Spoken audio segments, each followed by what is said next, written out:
This is Pax Sinclair, and this is the first edition of Author to Author, where we talk to romance writers and discuss all things romance.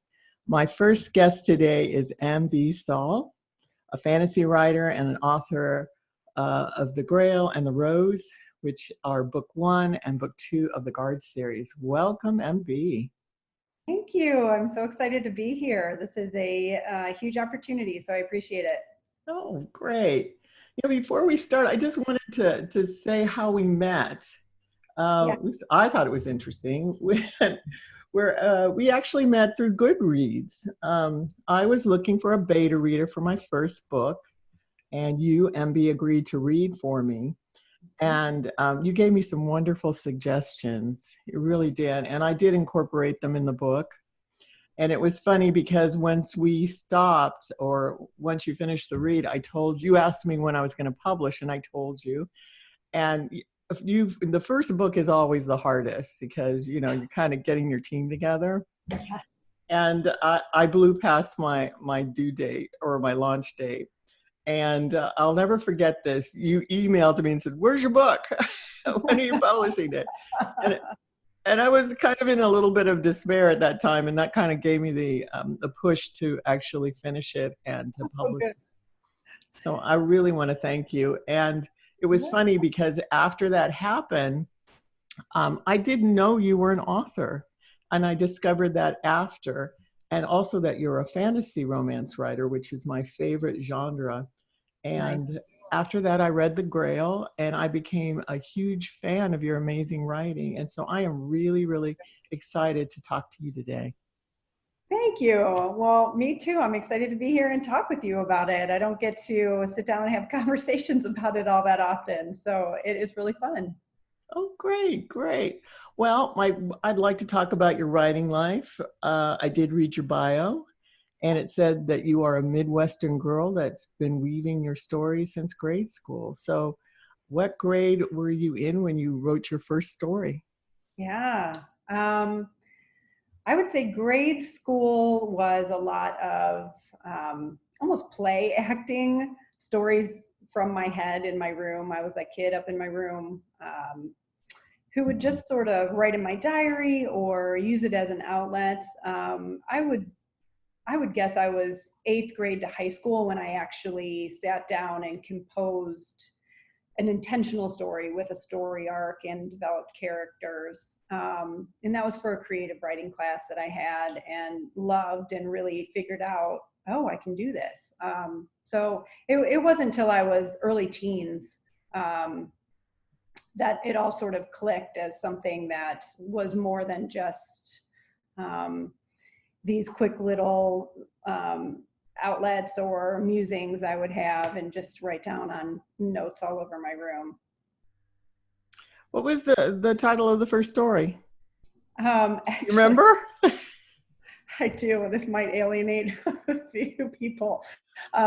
It was a satire. It was a poem, and it was Dinner with Jeffrey Dahmer.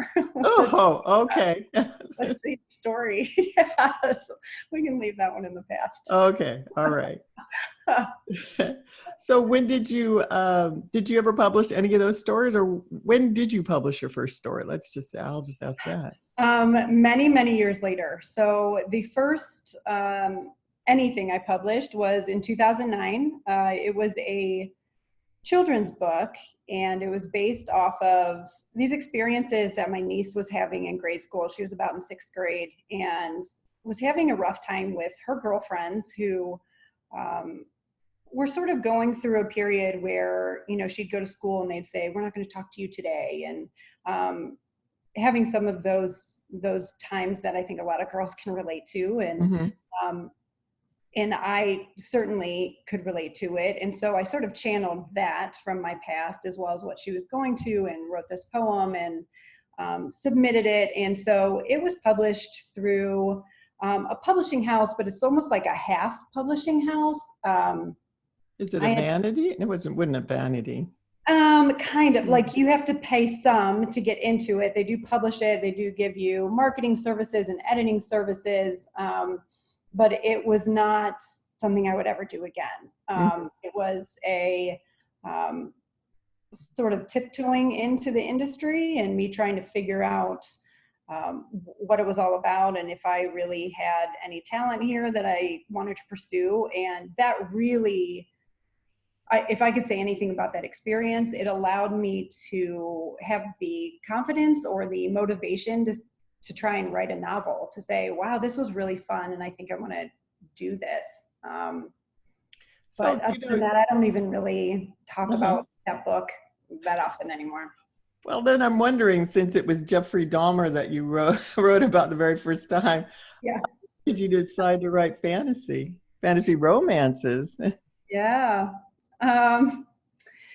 So both of my grandparents, my family lineage is from England and is from Ireland, and both of my grandparents were very enamored with fairy tales and Celtic folklore, and that's what they would read me, both of them, when I would go over and spend the night at their house. And I just really got caught up in the romance of fairy tales and the possibilities of really anything being able to happen. And the limit is only my own imagination, because you have all these different kinds of fairies and all these adventures you can go on. And there was usually some romantic element, somebody falling for a fairy, or,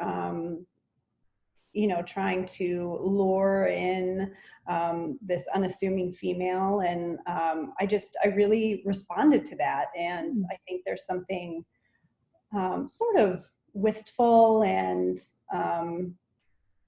just cozy about a good fantasy or fairy tale romance that you don't get in many other genres. What was your favorite that your grandparents, you said your grandparents read to you? Yeah, it was both. Yes, what was your tell me your favorite fairy tale, the one you always went back to. It was a book that had several of them in one, and they were really short, and it was just called Irish Folk Tales. And I still have it, but they probably had about 10 different Irish folk tales in it. And it was that whole compilation, and they would read 2 or 3 at a time. And my other grandma had a couple different ones, but that was the one book that I went to every time. And when I wrote the Grail, many times I went back to that book for inspiration or for these themes that I would try to sort of pull out to say, how can I integrate this? Because it seems really integral to so many of these stories that they would rely on these different manipulations or these different threads that would run through them that I just thought were really interesting and important to sort of the integrity of a fairy tale.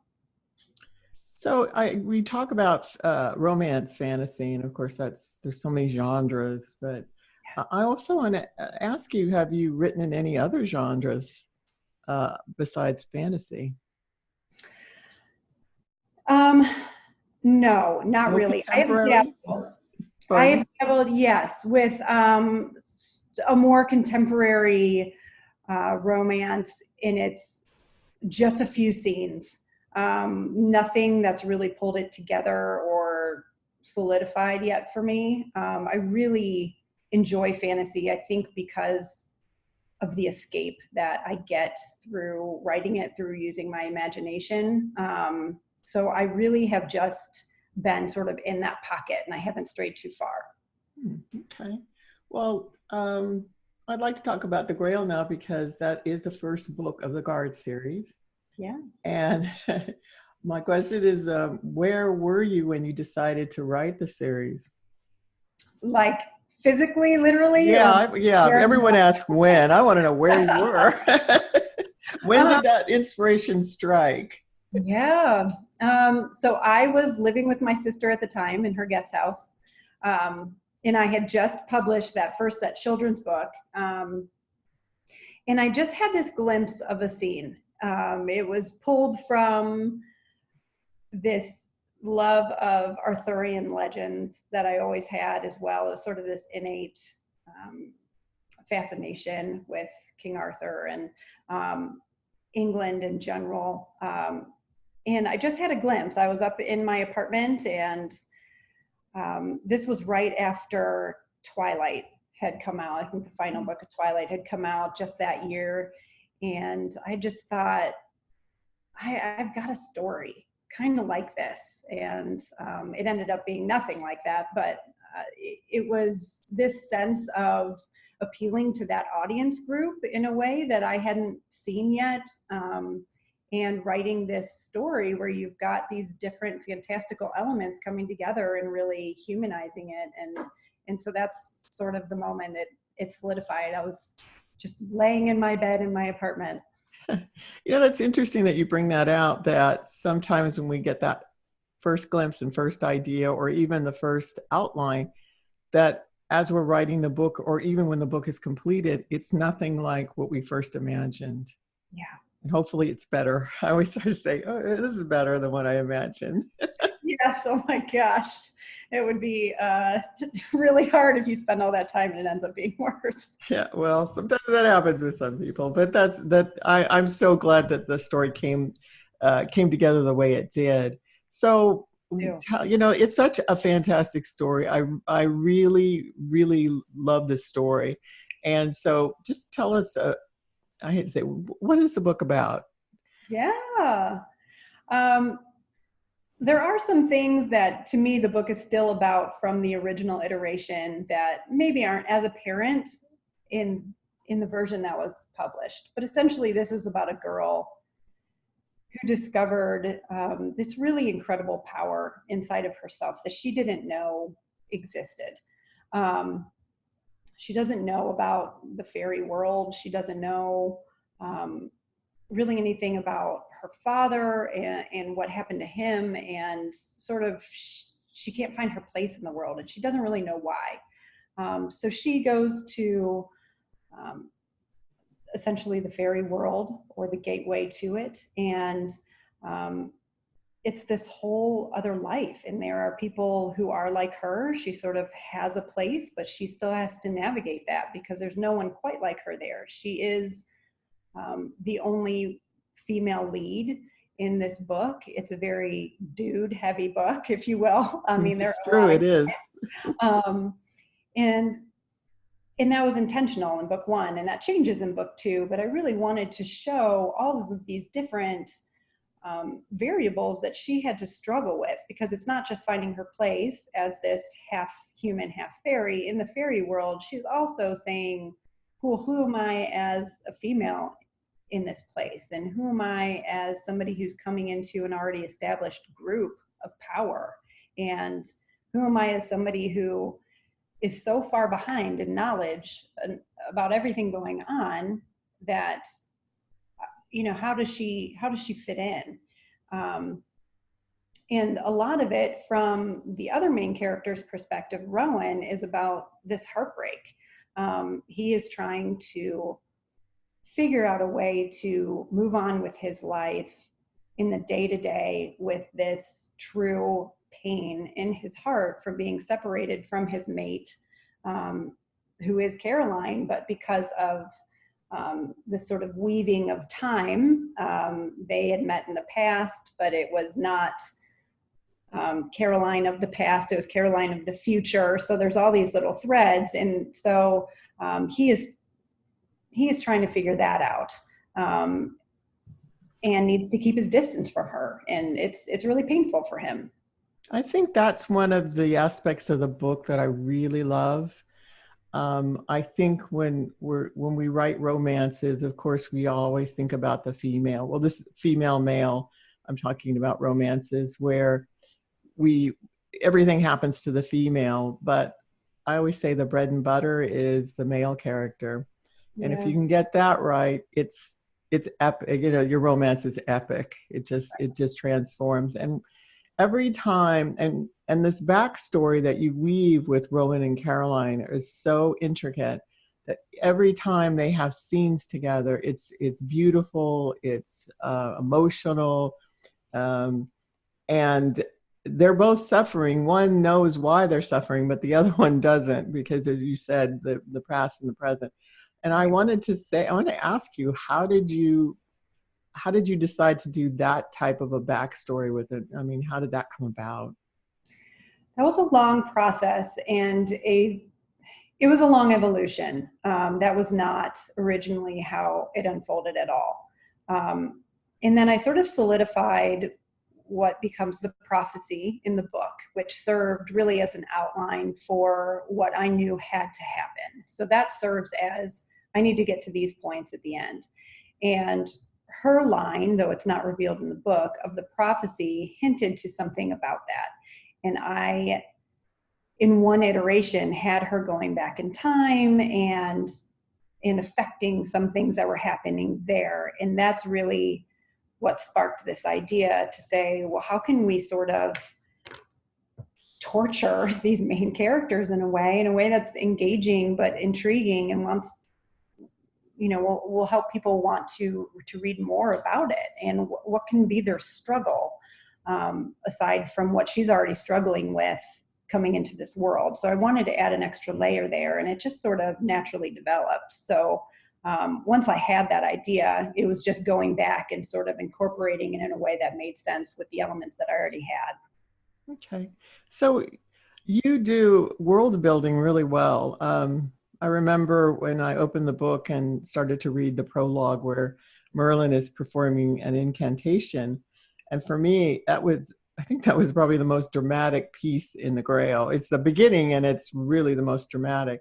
But the strength of that scene just pulled me in. It's always every time that you read a book, I mean, you start to read and the storyteller is building, you know, laying the groundwork of what will happen or what the challenges will be. But right in that first scene, I call it it's time to sit back and enjoy the story moment, because it was enthralling. I was just captivated by it, and I read it again after I read it the first time.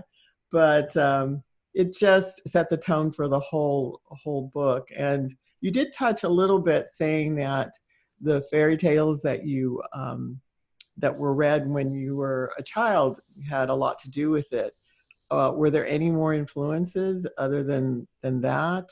I mean, this is a whole world. I mean, fairies, and there's rules and regulations, what they eat, all kinds of things. So I'm always fascinated to ask how you build that and how you keep it straight. I guess that's what I wanted to know.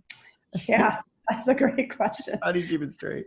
There are times when I don't. I would say for that prologue, I really saw that scene in my head. I saw every detail of it. I could tell you exactly what it felt like.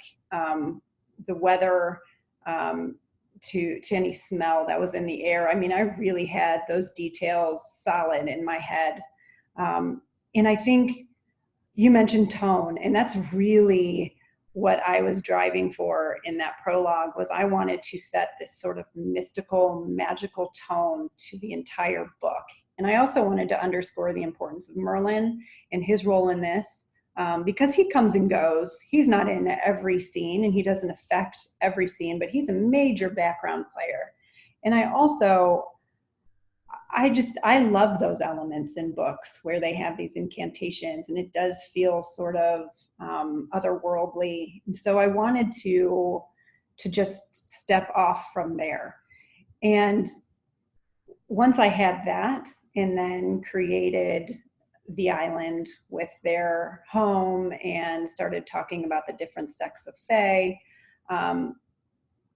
that all came pretty easily. But I did have to make outlines. I did have, sticky notes everywhere, especially when each person in the guard had their own unique abilities because of their individual fairy sect that they're in. It was really thinking about, what does that mean? How does that show up? I don't want to just say this person's half troll and that's great, but what does it mean? How does his demeanor, or how are his characteristics different than somebody's who's a half gnome? So I read more stories. I read more fairy tales. I did a lot of research online and just pulled out different things that I thought I could make work and could help them really have these distinct personalities and identities in the book, because there are a lot of characters. So I really needed each one to be unique enough that people weren't constantly being like, what does he do? Who is this guy again? So that really helped develop a lot of that world building, because it had to be so ingrained in the characters and what they were doing. That sounds great. Now I'm going to ask you a gushy fan question. Sorry, Yes. I'm going to take my interviewer's hat off and then ask a really gushy. So permit me for this few minutes. Please, no. Okay, so as we talked about the main characters, the male and the there are actually, as you said, there's 5 of them. One being a female, and the other 4 in the. Is it called Sandra? How do you say it? Sandragal? Oh, yeah. Oh, okay, good. I said it right. You did. But tell me more about Rowan's character. I mean, lots of writers will use prototypes. They will use pictures of models or actors. So, okay, gushy fan, what does he look like? Yeah, I did find an image that I was working with. The image does not have long hair like he does in the book, because originally he didn't, and in book 2, it's gone. I mean, it's short in book 2, but he was almost like a soccer player, but he definitely is like a model. He's somebody that I wanted to be that guy that you would look at and think, he just looks like a good guy, like good, I don't even know, wholesome is the right word, but somebody who, he's not like one of those dark and sexy guys. I mean, he's like an honest sort of all-American kind of stand-up guy. Yeah. Because I was going to ask you, what kind of a man is he?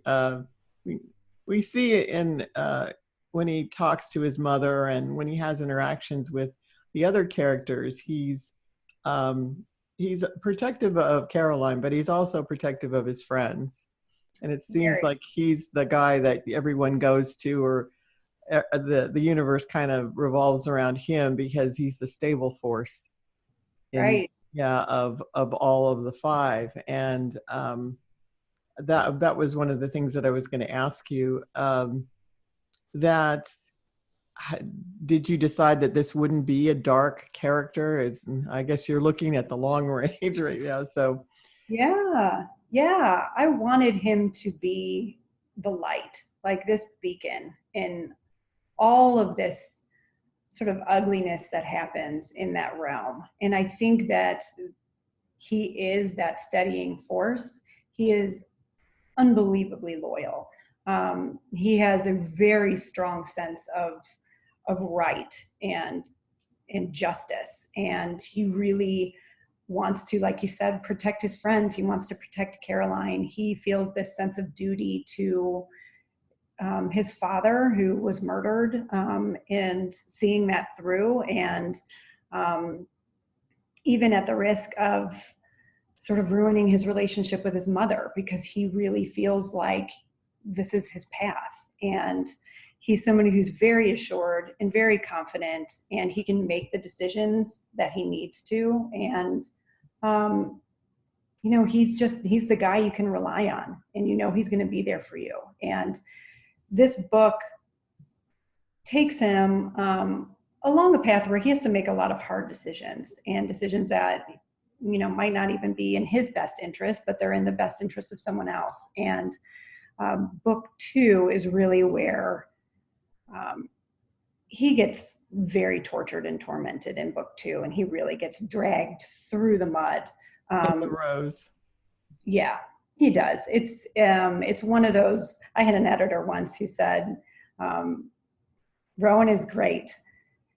Let's torture him, because we need to see him rise above, and we need to see exactly how strong he is, and exactly, the length he'll go to fight for his friends, and how deep he can really dig in himself. And so that's what I did. And that's for both him and Caroline in book 2. It's really, it really tests them on all levels. So the Grail is sort of leading up to that, and giving a feel for who he is, and helping him just show how much others rely on him and how trustworthy he is, because you need to have that sort of foundation and an understanding of who he is as a character to go into the Rose, to really sort of have that faith.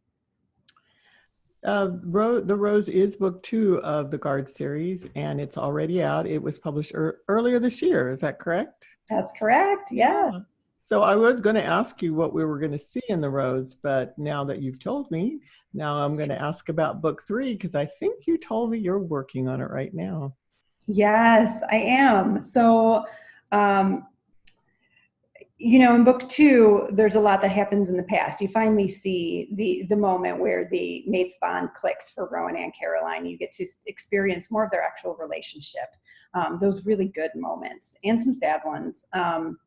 But it leaves off at a point where, everything's sort of on a crescendo, and there are some new characters, and there are some characters that like Titus from the Guard, who has more of a prominent role and will be really key in book 3. And that, to me, is going to be the final book of the series, so it'll stop at a trilogy. But it's going to maybe be this final showdown, and so I have to.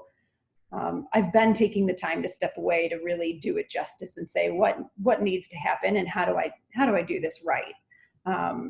So the Rose and the Grail had come out about a year apart, so this one will come out with more time in between them than that, just because I don't want to force anything and I don't want to rush it. So I think that's good. I have a good a half of it written or so, but it's still percolating.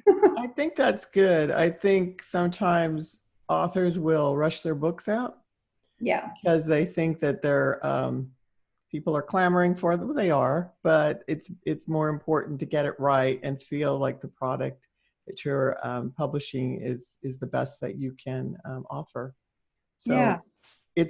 It's bad that it will be a little while, but I will make sure that I will watch when you're starting to announce when it's coming out. Well, so one more question. Are you thinking about another series after the Guard series? Please say yes. I do have one in mind. It is a little more paranormal, I would say, than I've gotten before. But I don't have it developed enough yet. So I'm still sort of building out characters and getting a sense of what this plot might be. But I have these sort of glimpses of scenes in my mind. So I've been putting some energy toward that, and that's been really nice. And again, giving me sort of that break I need mentally from the Guard series so that I can go back to it with, a fresh perspective. Okay. I do have just one more question before we start to close, but I want to ask you about your cover. Your cover is so non-traditional. Normally for this genre, we see a woman that looks like she's throwing fairy dust. But yours was very, very different. I love the cover. So my question is, who did your cover, and why did you choose that image for the book? Yeah. So I, up until about a year ago, was working at a design firm, and I worked with a very, very talented graphic designer named Sarah Herbert. And she is somebody who I had a rapport with, that I know we were always on the same page. Any project we worked on together, it's like we just got it. And so I translated to her the tone of my book, and I said, these are the characters. This is, here are some colors or a color palette that sort of comes to mind that I drew upon. And she took it, and she has her sites that she goes to find the images, and she came back to me, and I probably only had 2 pieces of feedback, and she made some tweaks, and then that was it. I mean, I really wanted something that looked more modern and different. Like you said, I didn't want somebody picking this up and thinking it was going to be a traditional fairy tale or fantasy story, because I don't think it is. It has these different threads of intrigue and mystery and these different elements in it that I that I feel like are a little bit different for that genre in a way that I just wanted it to stick out. So if it is, you know, on a page with a bunch of other fairy tales, hopefully this one will pique somebody's interest enough to check it out. I know you say that it is based on a fairy tale, and there is that fairy tale element, but I think that your writing and for these books, it's much more layered, Mm-hmm. more psychological, more emotional. You don't glaze over things as you get into the actual story. Of course, beginnings are always different, that you're setting up stories and introducing characters. But this, it becomes more layered as you go on and on. So I appreciate that you've done that. I mean, Yeah. I'd like to see some different covers out there, but it it looks like it's a substantial piece when I look at the cover. So when I look at it, I don't think it's you know a cartoon Merlin, and I don't think it's going to be half-hearted. Everything was thought out very methodically, and that's why I enjoyed this story. You made me think and gave me a new world to look at. So I'm looking forward. I will be sad when I read the last book, but I will be very happy that you've written those 3 books. Well, thank you. That means a lot. A lot of this was a labor of love, so it is nice to hear that it was appreciated. It is, and I can and I can tell. So I'd like. Where are your books? Where can we find your books? They are, well, the Grail is on Amazon. It's on iBooks. It's at Barnes and Noble. And then the Rose, I actually did exclusively through Amazon. Most of my sales were coming through there, and it just seemed the better route for me for that one. So that's probably the best source. Okay, and where do you hang out on social media? Mostly Twitter. At Mo Brierton is my handle, and the name is author MB Saul. And that's really it. I have a Facebook page, but I really don't use it. So if somebody liked it, I don't. They would be waiting a long time for an update. We keep hoping you're going to post pictures of your characters. So I will provide the links for your books and website and social media, and that can be found in the links below this interview. Thank you. I want to thank you so much. This was such a great interview, and I learned so much about your writing process and your books. I thank you so much for joining me for the very first interview. Yes, well, I'm happy to do it. This was so fun. Okay, and this is Pax Sinclair, and this has been Author to Author.